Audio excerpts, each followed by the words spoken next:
And so the title for this sermon is Trusting God When Facing Impossible Odds. Sometimes when you don't see the hand of God in a situation, you need to trust the character of God.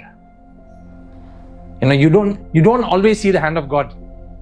In certain places, now we would be coming to that. In certain places we see where Moses was taking the Israelites out. What happened? Immediately there was the hand of God. He stretched forth his thing and the sea parted and the people moved through. But in the life of Hannah, we saw she kept coming after and after and after, but God didn't do anything for a very long time. Doesn't mean that God was not mindful of Hannah. He was. And that's what we're going to look at. So we're going to start in 1 Samuel chapter 1 verses 2 and see a kind of interesting situation in a marriage that I would call. So the scripture says there's this man called Elkanah. And Elkanah was a common man, a regular good man who was leading his life. But he had some things to learn about women. First of all, we see that he had 2 wives. So he had 2 wives, Hannah and Peninnah. Okay, so Peninnah had children, but Hannah did not. So there are justifications or other commentaries that say that because Hannah didn't have children, maybe he married Peninnah to have his generation going or to have his legacy continued. So we don't know, it is not there in the Bible, but there are certain justifications or there are certain commentaries that are made why he had 2 wives. So you can imagine a state of Hannah here. He's still married to her. He has another wife and she's giving birth. And here is this lady, the Bible doesn't say for how long Hannah was without children, but it was for a long time. And that's why Elkanah went ahead and married Peninnah and she got children. And Peninnah was literally like a thorn in the flesh to Hannah. In Hindi they say kabab mein haddi. When you're having your kebab, if there's one small bone also, you kinda. So it was like that. And here is this, lady who is faithfully going and praying. And here there is another lady who's, going and pushing it on her, rubbing it on her face that why didn't God bless you? You see, I'm blessed, you're cursed. And all of that. You get the picture of what I'm trying to say. Hannah was going through a similar situation. This lady goes and says, maybe you've sinned and that's why God is punishing you. Or you're cursed by God. You're this, you're that. So when someone keeps saying that to you, what happens? You get into a place where you are so depressed, you're so hurt, and you start believing what they say rather than believing what God. So this is what's happening, and she maybe is in a position where she's saying, I want to give my husband children, I want to have a baby, but I can't. That must have been a cry. Did I do something wrong? So obviously these thoughts start coming into someone's mind when someone is putting something negative into you. When someone keeps saying something, when you come happily, what happens? Immediately it changes. You're happy already. You come in that mood, but when someone says something, why you look sick today, what's wrong? You start to think also, am I really sick? Am I going through something? And that's what was happening here. And this was not happening one time. This was a routine that was there. It was being rubbed on her face. Time and again, you're cursed, you're this, you're that. And is God mad at me? Am I a failure? Am I doing something wrong? And many times, you and me find ourselves in the same situation where we say, did I do anything wrong? Did I mess up? Is God angry with me? Why have I not got a solution? Why have I not, got an answer from God? Why am I going through this? I had that thought. My friends, they all got married after me. They're having children. They have 2 children, 3 children. Why? But in the right time, God came through. And she might have also felt very ashamed for something that was not her fault. It was not her fault. She must have been sometimes we get into that situation also. No, it's not my fault, but I feel ashamed because someone is constantly saying something about me. Someone is doing that to me. And maybe you're in between a trial or you're in between a situation like this, and you're also wondering the same, is God punishing me or something like this? Am I going through this phase because of that? Yesterday when we were talking in a dream team meeting, I was saying the same. Everyone go through some situation or the other in life. Something. It's either someone is in between a problem, or someone has just come out of a problem, or someone is entering a problem. Life is up and down. It's not always a straight line. If it's always a straight line, you're dead. If you see in the ECG machine, you need to have that go up and down. Then only it shows that you are alive. And sometimes that's how life is. And Jesus promised us, He never said there will not be problems for us in life. Nowhere in the Bible it said when you believe Christ, when you follow Christ, there's no problems. He said problems will come. There will be trials, there will be temptations, there will be tribulations. But one thing He adds to it. He says, when you walk through the water, when you walk through the fire, when you go through the valley of shadow of death, I am with you. And that is what you and me need to know, that God is with us. And it's sad, I was just looking at that. I don't know if people had seen it on Instagram. Sometime back, there was, I think last week, all eyes on Rafah. All eyes on Rafah, and there was a graphic there, and people, what the world needs today is healing. And what should have actually been there, I think it was shared 44 million times, that one image. And if that 44 million people had their eyes on Rafah, who is our healer, I think it's a different story, right? The world needs healing. Both those countries need to be healed. And many times we miss that all eyes on that country. We don't need to see that country. We don't need to see that city. But we need to look at Rafah, who is our healer. In Hebrew, Rafah means our healer. And God heals.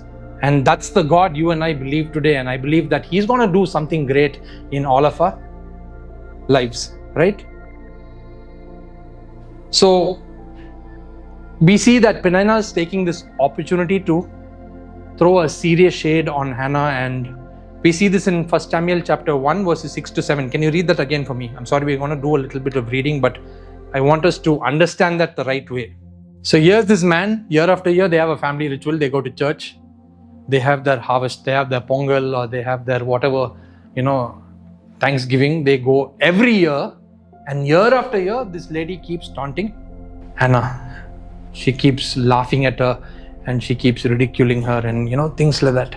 So you can understand the amount of sorrow, the amount of pain, the amount of grief that was being built up in Hannah's life, or in whatever she was going through.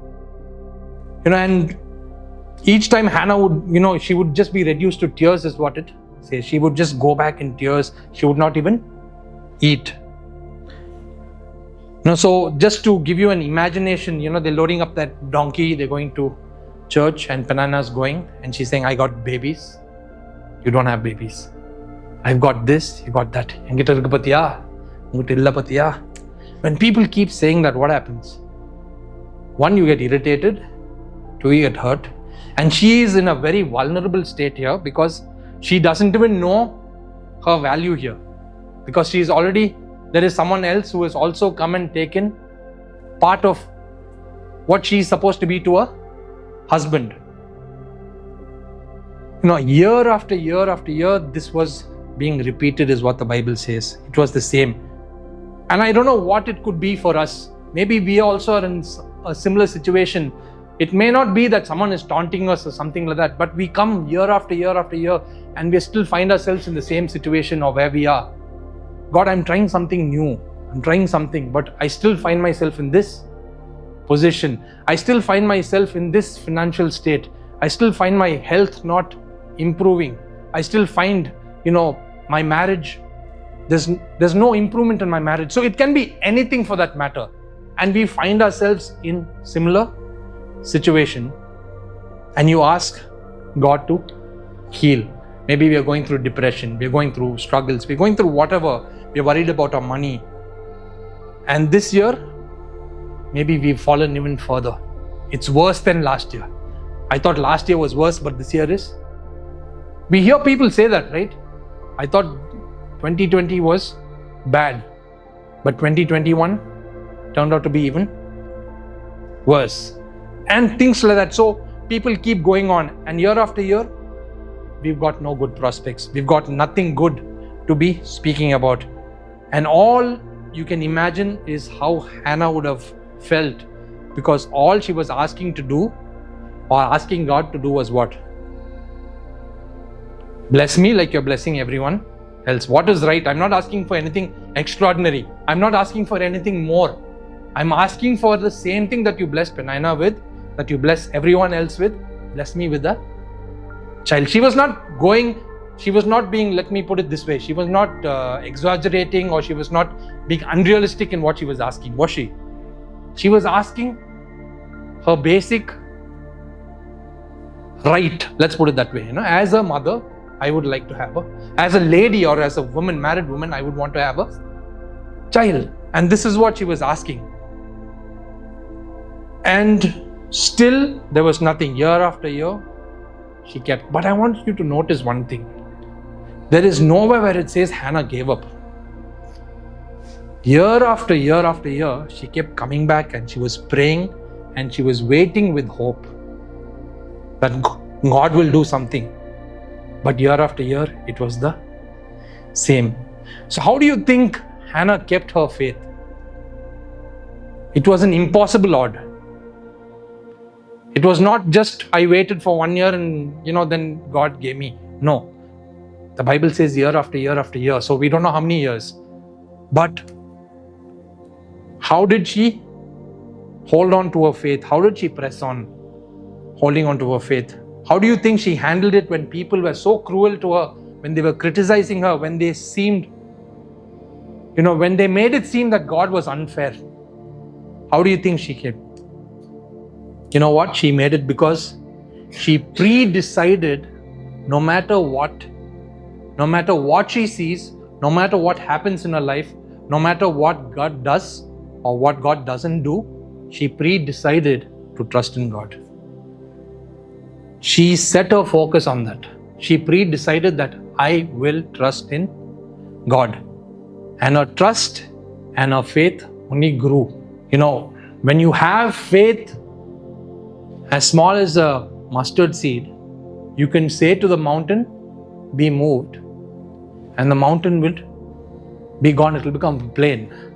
But when you do that, that mustard seed doesn't be the same. Your faith starts to grow. It becomes a big tree.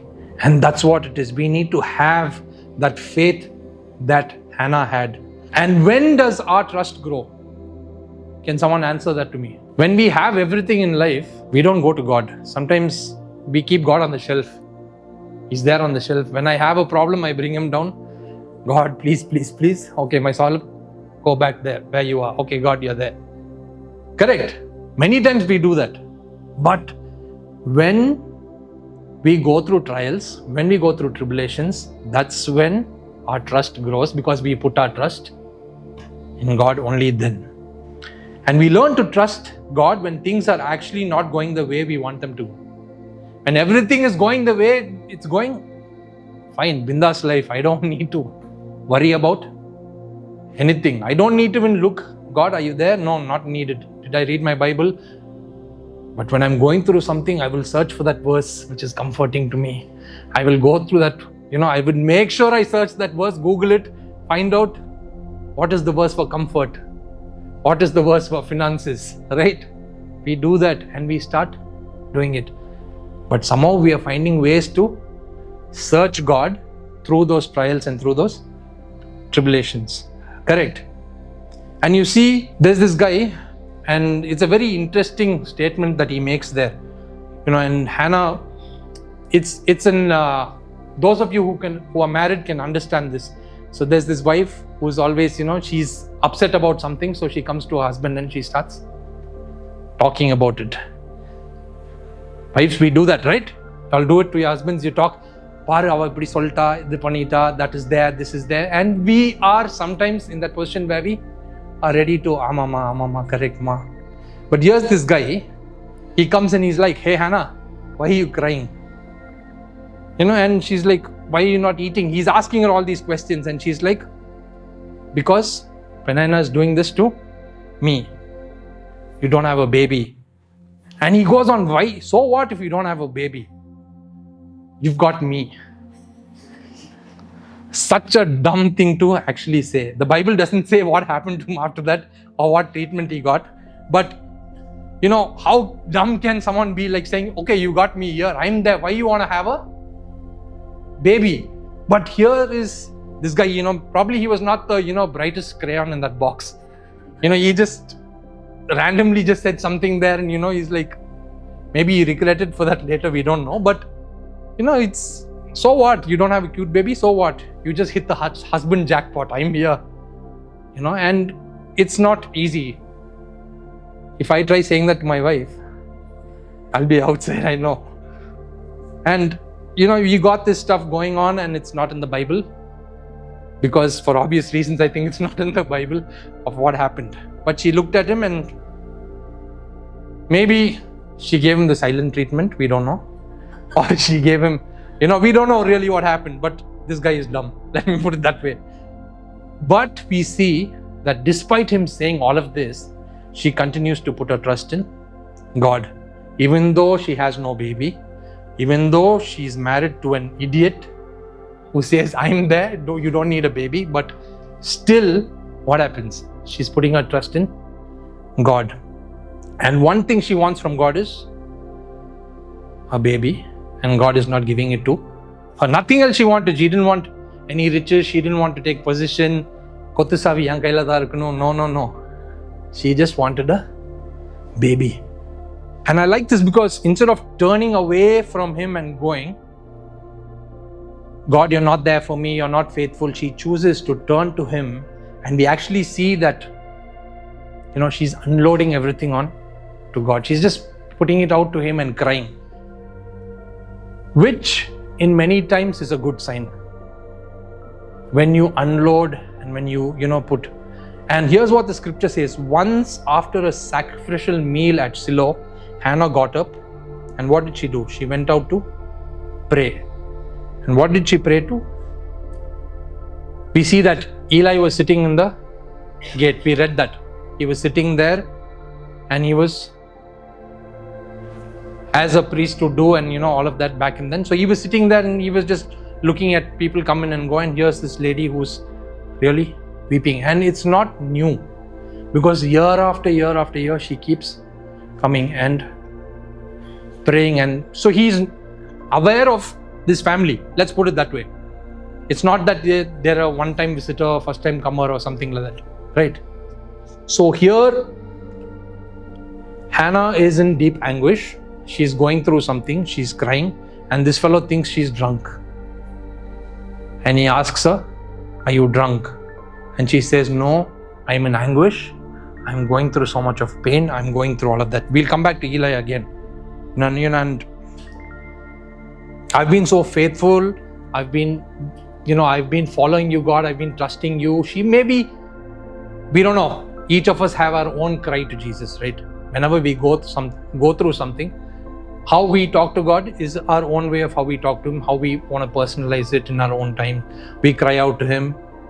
We take that responsibility. For example, if my son wants to talk to me and if I don't give him something, the way he fights with me, the way he asks me, he takes that right. And probably Hannah had done that, but she's gone to a state of desperation or brokenness, because this is not a one-time affair. It's been happening here, and she's like literally to her lowest. Nothing, absolutely nothing. She's like, God is my only hope. Because here's this guy saying, you have me. And then there's that other lady who's, just like a flesh in the thorn, rubbing it on her, saying, you are cursed, you're this, you're that. So she has nowhere to go. And she's literally in a position where she's stuck and she doesn't want to turn away, but she pre-decides that she's going to follow God. Correct. In fact, of crying out is a reflection of actually desiring to keep our trust on God. When we cry out sometimes, is a reflection of our vulnerableness. And I promise you that you would rather turn and run to God in honest pain than to turn your back from Him. When you are honest, when you're vulnerable, run to God. Don't turn your back away from Him. It's not going to take us everywhere. And when we don't understand, don't lean on your own understanding. And here's this lady, she's crying out to God, where are you? What are you doing?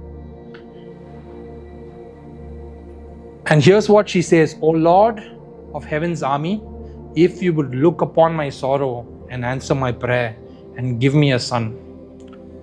And here's what she says, I want you to watch this. Then I will give him back to you if you hear my prayer. I will dedicate the entirety of his life to your service, O God.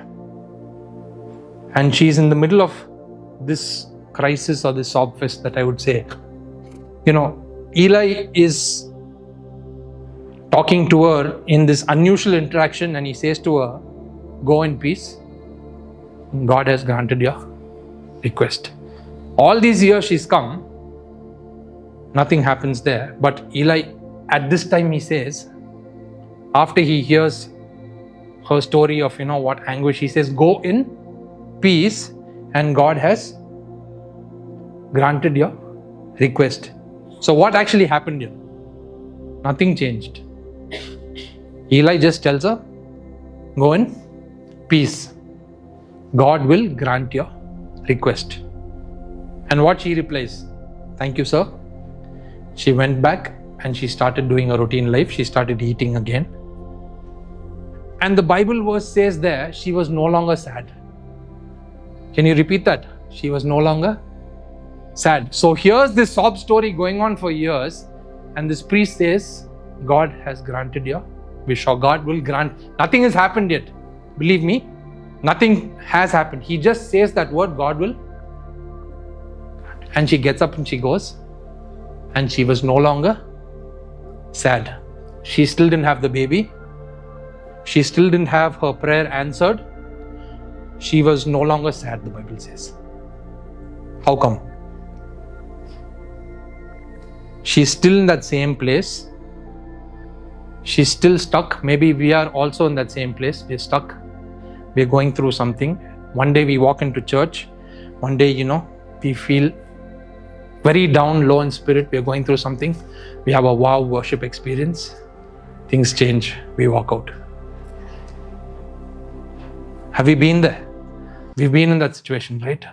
So low, so down you come, but that presence or that one word, encouraging word, can change our life or can change the way we see things. And that's what happened. She had pre-decided again in that moment. And that moment she reaffirmed things that no matter what happens, she's going to trust God. Even though this priest said things, she had not seen anything, but she decides not to be sad. And here is a lady who's been going through so much. She's had the impossible odds. She's been facing so much of challenges. She's being literally spat upon, tormented, taunted, whatever you could call it. She picks herself up and she says, it's going to get better. Can someone say that? It's going to get better. I don't know, whatever situation you're going through, just say that it's going to get better. Yeah. But in everything, in all her ways, what she did was she surrendered to God. She acknowledged God, and she would do what a faithful steward would do in God's hand. She would just go and be faithful in doing what she had to do for God. Nowhere it says she turned away from God despite what she was doing. She cried out to God and was sad no longer, and that is trust. That's exactly trust. You cry it out to Jesus. Cast your burdens, cast your anxieties to who? To Jesus, for He cares for you. And it should end there. And that is trust. Okay, I cried to you, Jesus, I'm taking my baggage back and I'm going. No.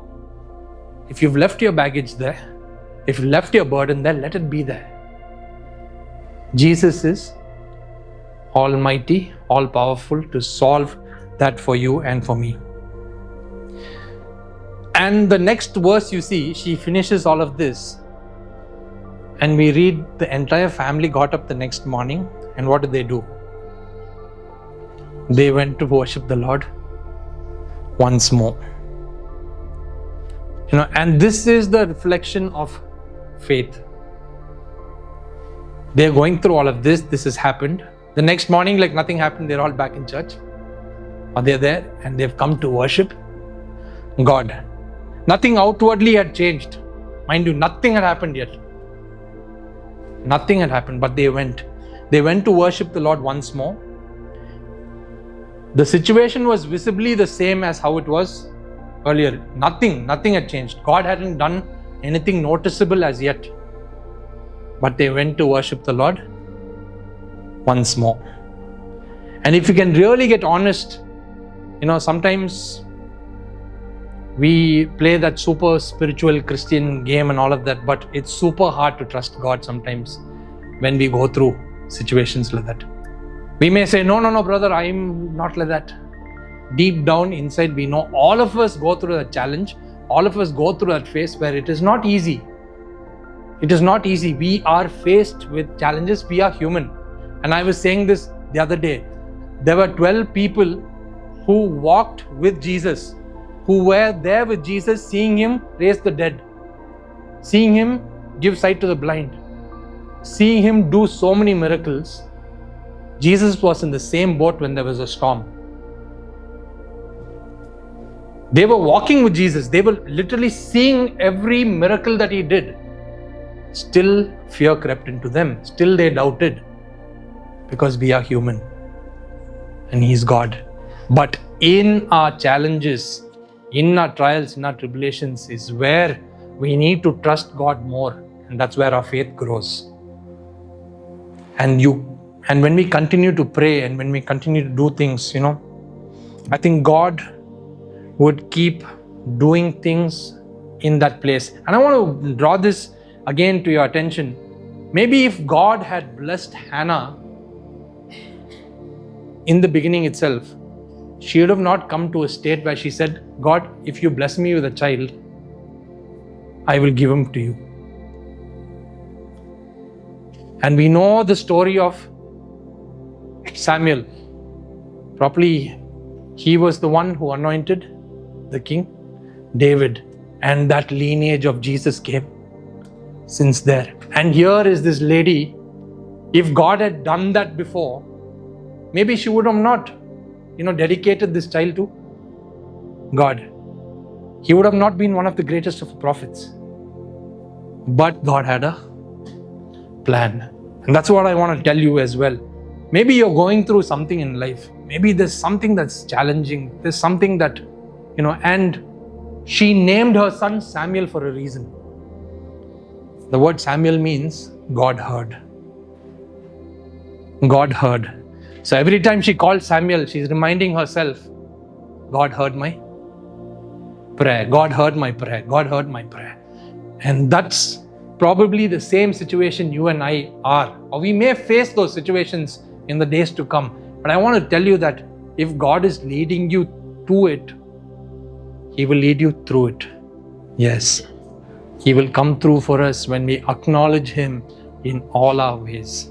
And if that is you, even right now, if you're going through some impossible order, if you're going through a challenge, if you feel that you have the Egyptian army behind you and the Red Sea in front of you, and you don't know where to go, if you're thinking, I'm doomed, there is a God who can split that Red Sea apart and take you to where you are destined to. There is a God who can open your womb and bless you with a Samuel who can be a blessing to the generations to come. And I want you to believe that in your lowest point in life, no matter what it is, when you are broken, wherever you are, Hannah did that. Job did that. We see that there was so much that was thrown on Job. There was so much that he went through, but he still decided to believe God.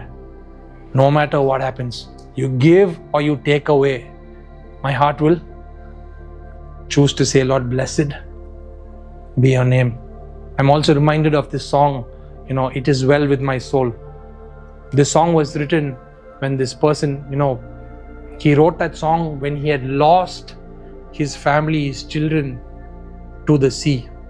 There was a storm and he lost his children.